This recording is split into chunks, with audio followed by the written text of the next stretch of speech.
Dati-dati kasi yan ay napapaloob dun sa mga conventions, governing diplomatic practice. Opo. So ang persona non grata, dati tungkol lang sa mga diplomat.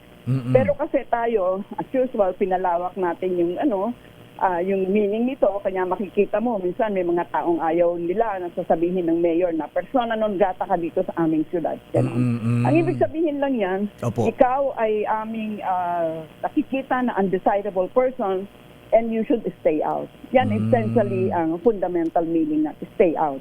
Kapag yan ay ginamit mo relative to diplomats, ibig sabihin mo, dahil ang ambassador ay accredited ng government of the Philippines, and yung Chinese ambassador is representing Xi Jinping, yung presidente nila sa People's Republic of China, ang ibig sabihin ay dinideclare mo siyang undesirable person. And therefore, he should get out.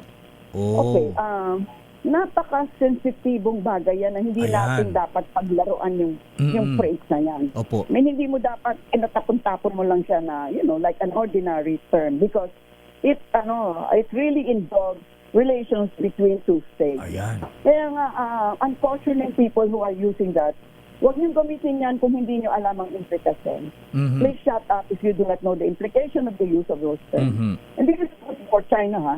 Any for that matter. Vladimir Putin or Modi or whoever. Yan. Ayan, napag-usapan na rin natin, ma'am, may mga proposal po sa ilang senador na i-declare na persona non grata itong ambassador at yung isa pang opisyal ng Chinese Embassy.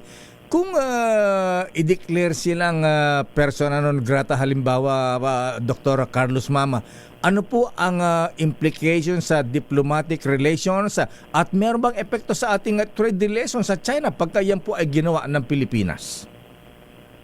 Talagang malaki na lang. Deep and broad. Ibig sabihin nito, tayo, Presidente, bilang Chief Architect of our foreign policy, declare na naiisip na natin eventually mag-break tayo ng diplomatic relations with China. Lang yan eh. That's just the first crack, no? It's only the first crack. Ano yan? Graduated yan eh. Until at ang magbe-break up na tayong diplomatic relations. Ito ba'y nasasaad sa national strategy natin? O meron ba tayong national strategy? Kasi yan, sumusunod yan sa isang national na balangkas eh. Wow. Alam mo, Deo, meron kang isang buong mapa.